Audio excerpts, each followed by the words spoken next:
Hello. So this lesson is on mass spectroscopy, or sometimes you'll hear it referred to as mass spectrometry.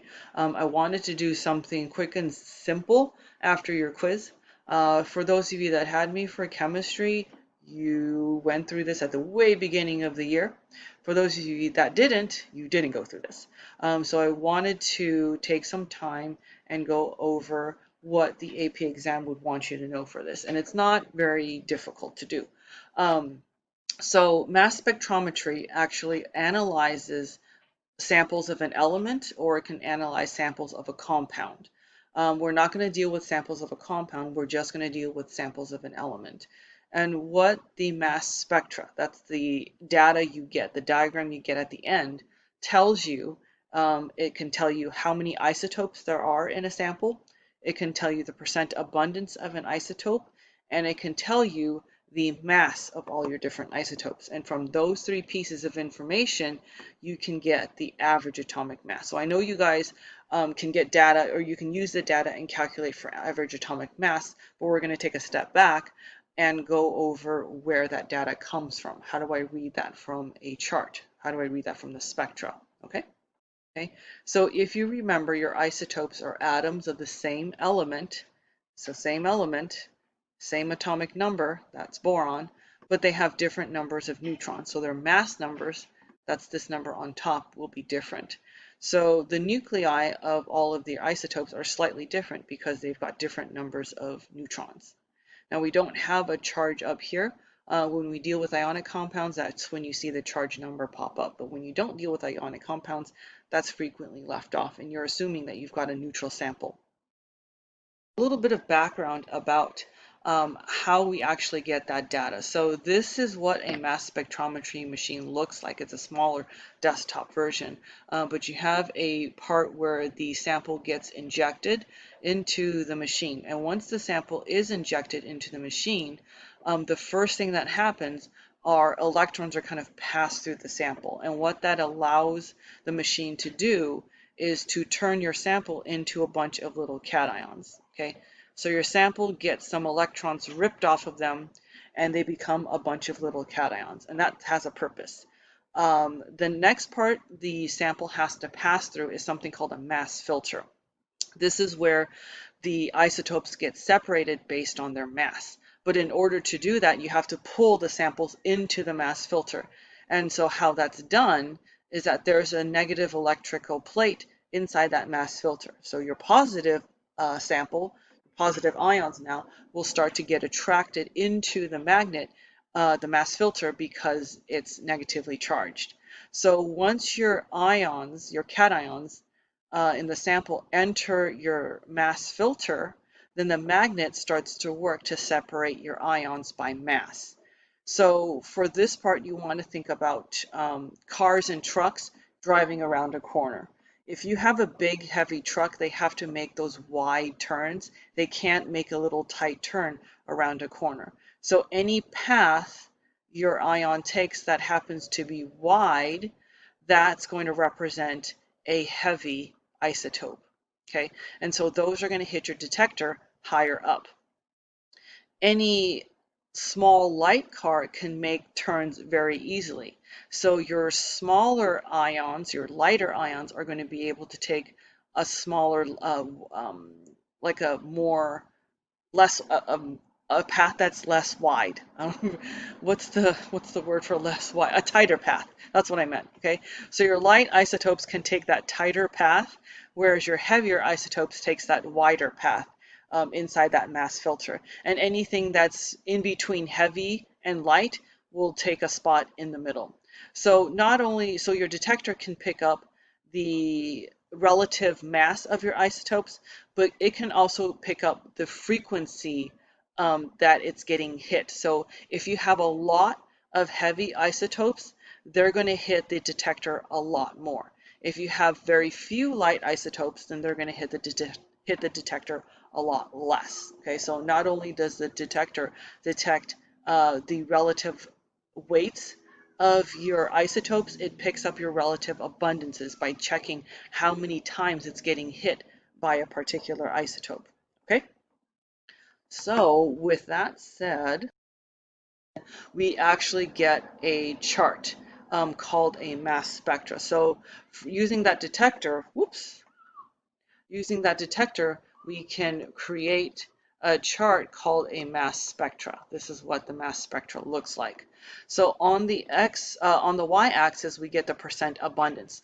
This comes from the information of how many times the detector is getting hit, how often it's getting hit. So that gets turned into information about percent abundance.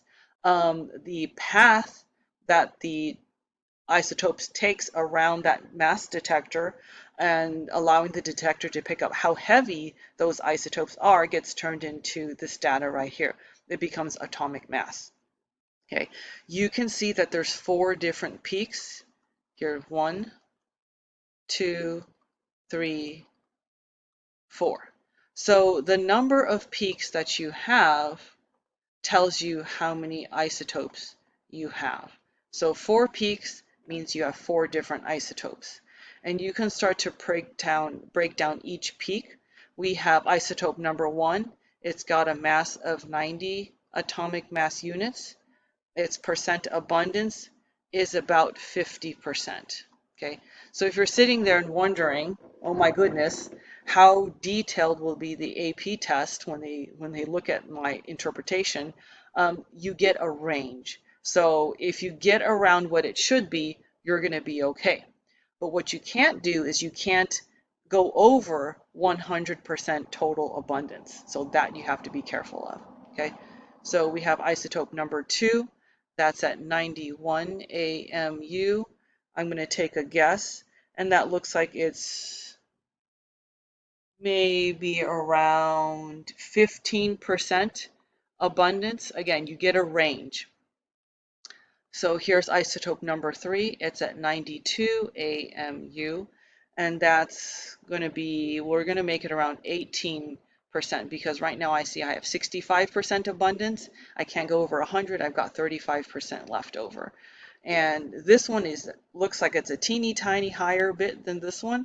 So this one, or isotope number 4, I'm going to make it 17%. Okay, so this actually came from an AP test. So you have to be able to read something like this. You have to figure out how many isotopes there are. You have to figure out what each isotope's mass will be, and then you have to be able to roughly interpret their percent abundances. Okay, so that's one of the things you have to be able to do on that. Thing that you might be able to need to do on that AP test is to take that data that you just interpreted and use it to calculate for average atomic mass. So you guys already did this, but I'm going to just write it out anyway. So this is a general formula, and the dot dot dot exists at the end because it depends on how many isotopes you actually have. Okay, so for the sample on the previous slide, we had one sample or one isotope at 90 AMU at about 15% abundance, about 50% abundance.